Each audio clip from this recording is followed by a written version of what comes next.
Muy bien. Hechos, no Hechos, Génesis. Génesis 8.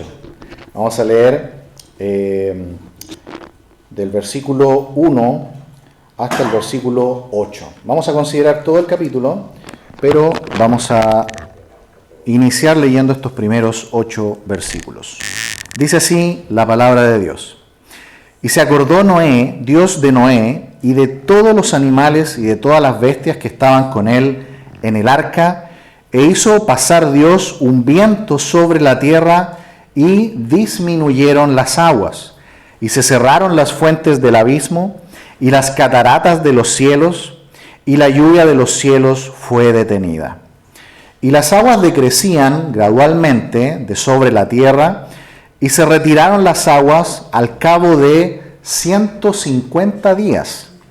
Y reposó el arca en el mes séptimo, a los 17 días del mes, sobre los montes de Ararat. Y las aguas fueron decreciendo hasta el mes décimo. En el décimo al primero del mes se descubrieron las cimas de los montes. Sucedió que al cabo de 40 días abrió Noé la ventana del arca que había hecho. Y envió un cuervo, el cual salió y estuvo yendo y volviendo hasta que las aguas se secaron sobre la tierra. Envió también de sí una paloma para ver si las aguas se habían retirado de sobre la faz de la tierra. Vamos a orar. Padre amado, le alabamos en esta mañana, le agradecemos, Señor, por su palabra. Pedimos, Padre, que nos guíe por medio de su Espíritu para poder comprender su palabra, para poder aplicarla en nuestras vidas, Señor, en esta semana. Gracias, Padre, por mis hermanos que han llegado en esta mañana. Bendiga a cada uno y también el resto de las clases. Señor, sea usted enseñándonos en este día con su palabra para vivir de acuerdo a ella. Padre amado, lo pedimos en el nombre de Jesús. Amén.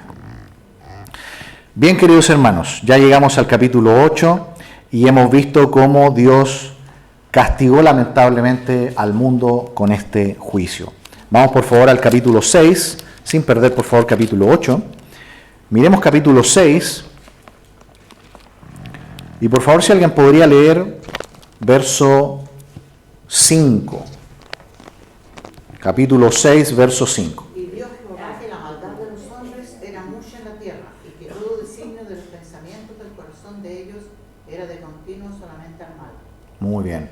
¿Cómo era el mundo entonces antes del diluvio? Aquí dice la palabra de Dios que el mundo vivía en total maldad, solamente en maldad. Y esa fue la razón, por lo tanto, que Dios decidió castigar al mundo. Alguien, por favor, que pudiera leer también, ahí mismo en capítulo 6, versículos 11 y 12. Capítulo 6, versos 11 y 12. Y se corrompió la tierra delante de Dios, y estaba la tierra llena de violencia. Y miró Dios la tierra, y he aquí que estaba corrompida, porque toda carne había corrompido su camino sobre la tierra. Muchas gracias.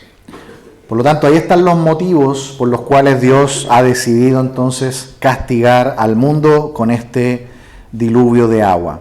Y si seguimos leyendo ahí mismo el capítulo 6, fíjense el 13 dice, dijo pues Dios a Noé, he decidido el fin de todo ser, porque la tierra está llena de violencia a causa de ellos, y he aquí que yo los destruiré con la tierra.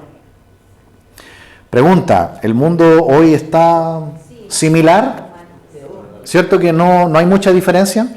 Vámonos por favor a Romanos capítulo 1. Romanos capítulo 1. Puesto que ya vimos que Dios destruyó una vez al mundo con un diluvio de agua, pero vamos a ver más adelante que Dios también va a destruir al mundo por el fuego. Pero veamos primero Romanos capítulo 1.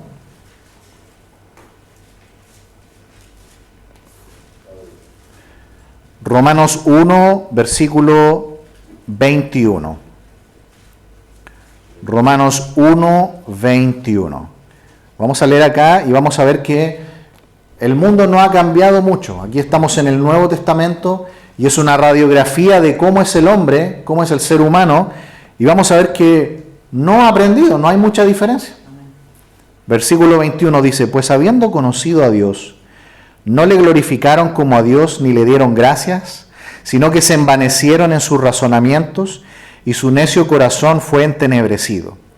Profesando ser sabios se hicieron necios y cambiaron la gloria del Dios incorruptible en semejanza de imagen de hombre corruptible, de aves, de cuadrúpedos y de reptiles. Por lo cual también Dios los entregó a la inmundicia en las concupiscencias de sus corazones, de modo que deshonraron entre sí sus propios cuerpos, ya que cambiaron la verdad de Dios por la mentira, honrando y dando culto a las criaturas antes que al Creador, el cual es bendito por los siglos.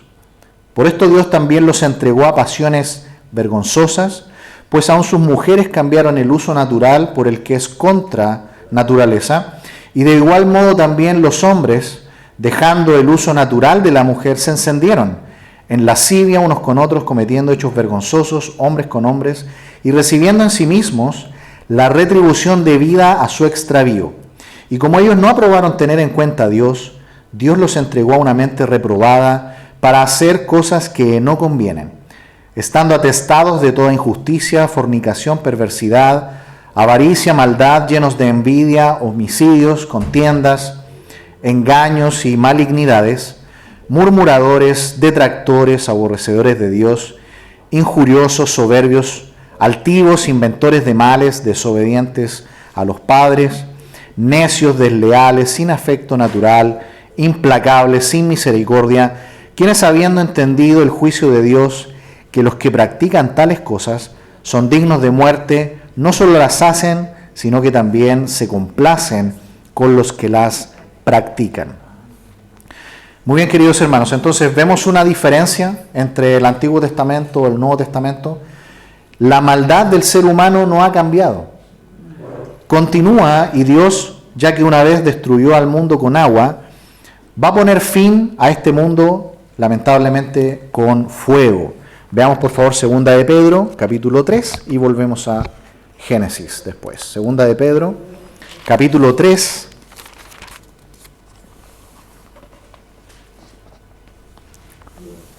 Segunda de Pedro, capítulo 3. Vamos a ver versículo 5. Segunda de Pedro 3, 5. ¿Lo tienen? ¿Listo? Segunda de Pedro 3, 5. Dice: estos ignoran voluntariamente que en el tiempo antiguo fueron hechos por la palabra de Dios los cielos y también la tierra, que proviene del agua y por el agua subsiste. Por lo cual el mundo de entonces pereció anegado en agua. Pero los cielos y la tierra que existen ahora están reservados por la misma palabra, guardados para el fuego en el día del juicio y de la perdición de los hombres impíos. Mas, oh hermanos, no ignoréis esto, que para con el Señor un día es como 1000 años, y 1000 años como un día. El Señor no retarda su promesa, según algunos la tienen por tardanza, sino que es paciente para con nosotros, no queriendo que ninguno perezca, sino que todos procedan al arrepentimiento. Pero el día del Señor vendrá como el ladrón en la noche, en el cual los cielos pasarán con gran estruendo, y los elementos ardiendo serán deshechos, y la tierra y las obras que en ella hay serán quemadas. Puesto que todas estas cosas han de ser deshechas, ¿cómo no debéis vosotros andar en santa y piadosa manera de vivir, esperando y apresurándoos para la venida del día de Dios, en el cual los cielos, encendiéndose, serán deshechos y los elementos, siendo quemados, se fundirán? Pero nosotros esperamos, según sus promesas, cielos nuevos y tierra nueva en los cuales mora la justicia. Hasta ahí la lectura, queridos hermanos. Podemos ver que desde el capítulo 3 de Génesis, cuando Dios ya condenó a Adán y Eva y fueron expulsados del Edén, ¿cierto? Quedó claro que la tierra quedó maldecida a causa del pecado. Y Dios le dijo a Adán que de ahora en adelante la tierra iba a producir cardos y espinos. La tierra está bajo una maldición y toda la creación completa. Por lo tanto, este universo, este mundo que nosotros vemos hoy, está destinado a la destrucción. Esta creación actual no va a ser eterna, no va a ser para siempre. Dios ha decretado la destrucción de todo. Igual que en el diluvio, destruyó primero solamente a los seres vivos que estaban allí. Fue un diluvio universal que abarcó toda la tierra. Pero esta destrucción que viene acá, de acuerdo a 2 de Pedro 3, llamada el día de Dios, va a ser una destrucción más allá de la tierra. Incluye todo el universo y Dios lo va a hacer todo de nuevo. Dice aquí que va a traer cielos nuevos y tierra nueva. Por lo tanto, hermanos amados, más que un mensaje de solo juicio y de destrucción, notemos que también es un mensaje de salvación y de esperanza. Porque Pedro dice, Dios no quiere que ninguno perezca, sino que todos procedan al arrepentimiento. También Noé, durante los 120 años que duró la construcción del arca, y ahora sí volvamos a Génesis 8, Noé, de acuerdo a Hebreos capítulo 11, fue un pregonero de justicia. Durante esos 120 años que Noé estuvo construyendo el arca, él estuvo predicando, invitando a la gente a que entrara en el arca. Pero no entró nadie quiso. Solamente entraron los animales de 2 en 2, y cuando ya fue el momento, la Escritura dice que Dios cerró la puerta del arca. ¿Alguien lo podría leer, por favor? Volviendo a Génesis, capítulo 7, versículo 16. Génesis 7, 16. Si alguien lo puede leer, por favor. Y los que vinieron, macho y hembra de toda carne vinieron, como le había mandado Dios, y Jehová le cerró la puerta. Muy bien. No es que primero era el turno de los animales y después venía el turno de los hombres y ahí Dios iba a cerrar. No. Durante todo el tiempo previo fue momento para que el hombre viniera y entrara en el arca. En último lugar, los animales. Y cuando entró el último animal, Dios cerró la puerta inmediatamente. ¿Hubo tiempo de gracia? ¿Hubo tiempo de invitación para que la gente viniera? Sí. Hubo mucho tiempo. La gente no creyó que iba a venir el juicio. Por eso que Jesús en Mateo 24 también habla de los tiempos de Noé, diciendo, la gente va a estar de fiesta, casándose y dándose en casamiento, y de repente vendrá el juicio. Porque la gente no cree que Dios va a traer cuentas. La gente vive como si no hubiera un legislador universal. La gente cree que es dueña de su propia vida, de su propio destino, sin más.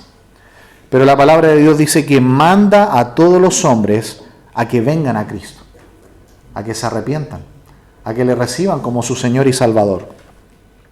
Usted no sabe si mañana va a tener tiempo. La gente estaba tranquila, pensaba que era todo mentira, porque en aquel tiempo la gente no conocía la lluvia. La Biblia dice que hasta antes del diluvio la tierra se regaba con un rocío que caía sobre la tierra. Por lo tanto, Noé les dice que va a venir un diluvio, que va a llover. ¿La gente qué va a creer algo así? Nosotros hoy día le decimos a la gente, mira, Cristo vino al mundo, murió por ti en la cruz. ¿Y qué nos dicen muchas veces de vuelta? ¿Estás loco? ¿No? ¿Cómo va a ser eso verdad? Yo no he visto a Dios, no creo en eso. Lamentablemente así está el hombre también en el día de hoy. No hay mucha diferencia. Pero igualmente, queridos hermanos, ¿cuál es la labor nuestra como iglesia? Seguir predicando. Seguir predicando. Siempre va a haber algún oído que va a escuchar la voz de Dios. Y que va a doblar su rodilla y que va a venir a Cristo. Siempre va a haber. Siempre el Señor dijo, mi rebaño siempre va a ser pequeño. Siempre va a haber una pequeña manada. Lamentablemente la gran cantidad de la multitud de las personas se mantienen en incredulidad y no creen. Solamente cuando venga el juicio van a decir, ahora sí, Señor, pero va a ser tarde. ¿Recuerdan en la parábola que Jesús contó del rico y Lázaro? Cuando mueren ellos, Lázaro va al seno de Abraham está en la presencia de Dios, con gozo, ya no tiene más dolor ni sufrimiento. Pero el rico fue al Hades. Y en el Hades él sufría y clamaba, y decía, tráiganme un poco de agua, decía, que aquí estoy en esta llama siendo atormentado. Uno siempre se arrepiente después. Pero ¿saben qué? Acá no va a haber oportunidad. No hay tal cosa como la enseñanza católica romana del purgatorio. De que, bueno, yo muero, después de mi muerte voy a tener un tiempo para pagar mis pecados en ese lugar y después voy a ir al cielo. Quisiera que fuera verdad, pero queridos hermanos, no hay evidencia bíblica del purgatorio. Hebreos 9:27 dice, está establecido para los hombres que mueran una sola vez y después el juicio. No hay oportunidad después. Solamente hoy hay oportunidad de venir a Cristo, entregarse a Él y recibirle como Salvador. Después usted no sabe si va a haber tiempo. Cuando el rico estaba en el Hades, sufriendo en aquella llama de fuego, él le pide a Abraham, le dice, Padre Abraham, por favor, envía a alguien para que le hable a mis familiares. ¿Y qué le dijo? ¿Cuál fue la respuesta? Ni aunque mandara al mismo Moisés, no van a creer. Hermanos, la salvación no es por ver cosas, no es por ver milagros. La salvación es como dice aquí la palabra de Dios. Es por la palabra de Dios. Romanos 10:17 dice, la fe viene por oír y por oír la palabra de Dios. Así que, hermanos amados, no pensemos que grandes milagros van a producir fe, ¿no? No es necesariamente así. No pensemos que alguien va a ser salvo porque vea algo extraordinario. No, tampoco. La salvación viene por oír la palabra de Dios y permitir que esa palabra obre en nuestro corazón. No sé si alguien puede ir a asistir al hermano José, se sentía mal. Gracias.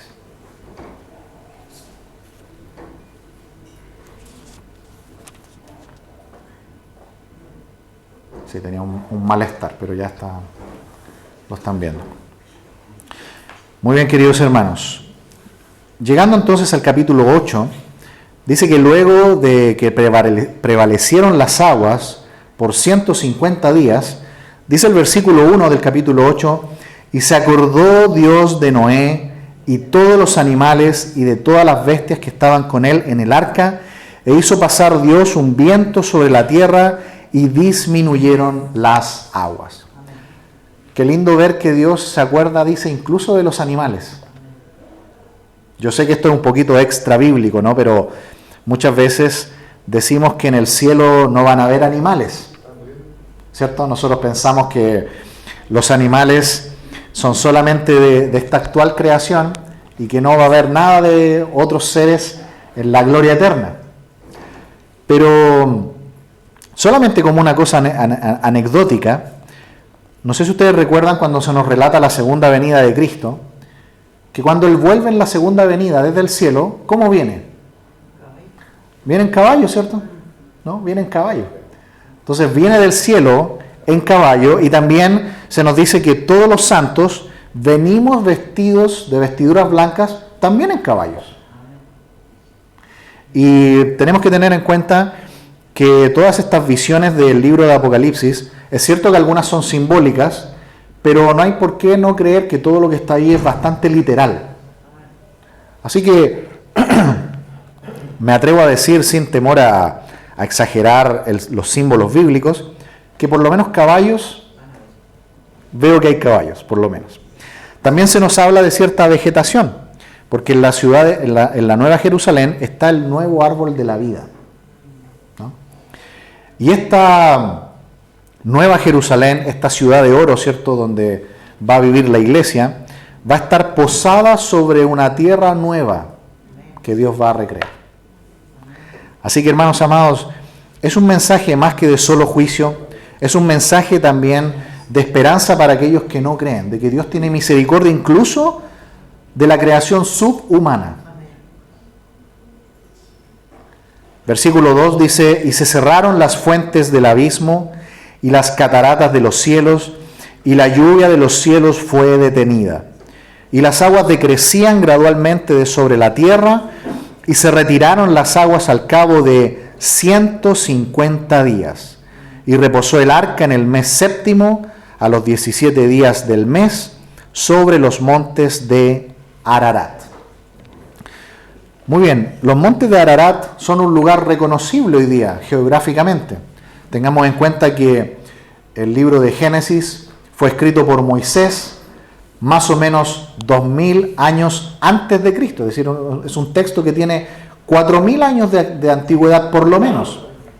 Y los montes de Ararat están en la actual Turquía, cercano al límite con Rusia. Lamentablemente es un territorio que no se puede investigar mucho porque por ser territorio en conflicto de guerra, si usted trata de ir allá le va a llegar una ráfaga de metralla. No es un territorio que aviones puedan sobrevolar y sacar buenas fotos, pero por lo menos la Escritura nos dice que allí descansó el arca. Algunos me podrían decir, bueno, ¿por qué no la han encontrado los arqueólogos? Porque si la encontraran, la gente va a creer en la Biblia y va a creer en Dios.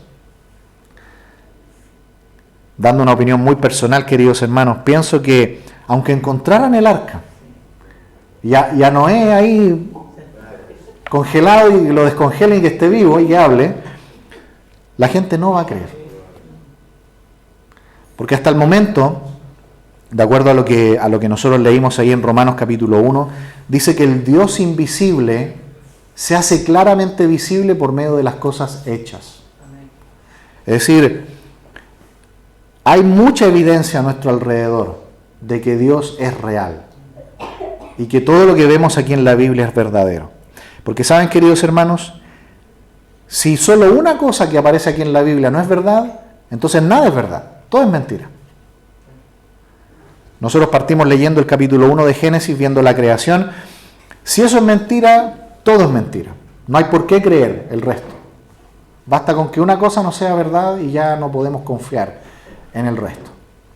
Pero hermanos, todo lo que usted ve aquí en la palabra de Dios es verídico, y aunque lo encontraran así de manera física, la fe, la conversión, igual sigue siendo solo por la palabra de Dios. Así que no descansemos de predicar el Evangelio, porque eso es lo único que trae salvación y conversión a un corazón que no cree. Las aguas fueron decreciendo hasta el mes 10, verso 5. En el 10, al primer mes, se descubrieron las cimas de los montes. Sucedió que al cabo de 40 días, Noé abrió la ventana del arca que había hecho y envió un cuervo, el cual salió y estuvo yendo y volviendo hasta que las aguas se secaron sobre la tierra. Muy bien, el cuervo, según lo que vamos a ver más adelante en el libro de Levítico, es un animal considerado inmundo. ¿Por qué? ¿De qué se alimenta el cuervo? De animales muertos. Por lo tanto, cuando Noé libera al cuervo por la ventana, el cuervo tenía un festín tremendo, porque estaba todo lleno de restos de animales muertos, ¿cierto? Por eso que el cuervo iba y venía, iba y venía. ¿Para qué los soltó entonces Noé? Para darse cuenta que ya habían lugares que estaban despejándose, que el agua estaba bajando, y que los cuerpos que quizás habían tocado fondo ya estaban en la superficie de la tierra. Luego, ¿qué hace? Envía una paloma, para que usted vea el conocimiento que tenía Noé de las aves. Dice verso 8, envió también de sí una paloma para ver si las aguas se habían retirado de sobre la faz de la tierra, y no halló la paloma donde sentar la planta de su pie, y volvió al arca porque las aguas estaban aún sobre la faz de la tierra. Entonces él extendió su mano y tomándola, la hizo entrar consigo en el arca. Esperó aún otros 7 días y volvió a enviar la paloma fuera del arca. Y la paloma volvió a él a la hora de la tarde, y he aquí que traía una hoja de olivo en el pico. Y entendió Noé que las aguas se habían retirado de sobre la tierra. Y esperó aún otros 7 días y envió la paloma, la cual no volvió ya más a él. Hace un tiempo leía con mi hijo un libro que se llama Rayo Dorado de Rodolfo Bellani, y ahí se explica mucho esto de las palomas, de que ellas tienen un súper instinto para llegar a su nido, aunque usted las aleje mucho del nido, usted las suelta de cualquier punto, hasta de miles de kilómetros, y sabe que la paloma vuela y llega, vuelve a su nido, ¿no? Por eso que en ese libro uno veía que las usaban en la guerra para mandar mensajes. Les ponían en la patita un filtro y ahí metían un papelito con un mensaje. Y usaban cientos de palomas, porque muchas las mataban cuando volaban en medio de la guerra. Los soldados enemigos sabían que había un mensaje, entonces las acribillaban también. Entonces las palomas las soltaban a todas horas, ¿no? Y ahí cuenta la historia de cómo trabajó esta paloma en la Segunda Guerra Mundial, sobrevivió y después también trabajó en la Guerra de Corea, y ahí lamentablemente muere la paloma, es ametrallada, llega a su destino y muere, lamentablemente, ¿no? Pero ahí uno puede entender lo que hace aquí Noé. En el fondo Noé sabe que la paloma es distinta. La paloma no come carroña. De hecho es considerado un animal limpio en el libro de Levítico y se puede usar para sacrificios. Dios la recibía como un sacrificio. Porque había gente pobre que no tenía quizá una vaca, ¿cierto?, para sacrificarla al Señor. Entonces la paloma, que es más fácil de conseguir, la usaron también y Dios la recibía para sacrificio. Bueno, la paloma encontró en los llanos olivos, porque el olivo no crece en montaña, es más bien de los llanos. Y al encontrar ramita seca, ¿para qué? Para hacer su nido. Por lo tanto, Noé conocía todo esto y él ya podía deducir, mirando por la ventana que tenía, que había cada vez más y más lugares que se estaban secando de este diluvio. Queridos hermanos, el Señor va a castigar finalmente a las personas que no quieran creer en Cristo. Lamentablemente ya no va a haber más tiempo. Pero a los que ya hemos creído, fíjense que durante el tiempo que estemos en este mundo, Él nos va a cuidar y nos va a preservar. Porque si preservó a Noé de todo esto, ¿cómo no nos va a preservar a nosotros? En el mes segundo, a los 27 días del mes, verso 14, se secó la tierra.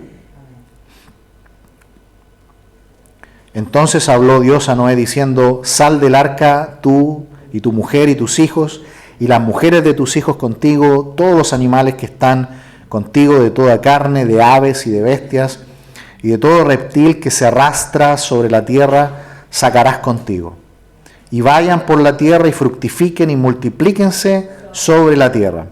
Entonces salió Noé y sus hijos y su mujer, y las mujeres de sus hijos con él, todos los animales y todo reptil y toda ave, y todo lo que se mueve sobre la faz de la tierra, según sus especies, salieron del arca. Y edificó Noé un altar a Jehová, y tomó de todo animal limpio y de toda ave limpia, y ofreció holocausto en el altar. Queridos hermanos, calculemos 1 año y medio, Noé y su familia en el arca, hasta que pudieron salir. Así que había suficiente animal ya reproducido para poder hacer estos sacrificios. Versículo 21, y percibió Jehová olor grato. Y dijo Jehová en su corazón: no volveré más a maldecir la tierra por causa del hombre, porque el intento del corazón del hombre es malo desde su juventud.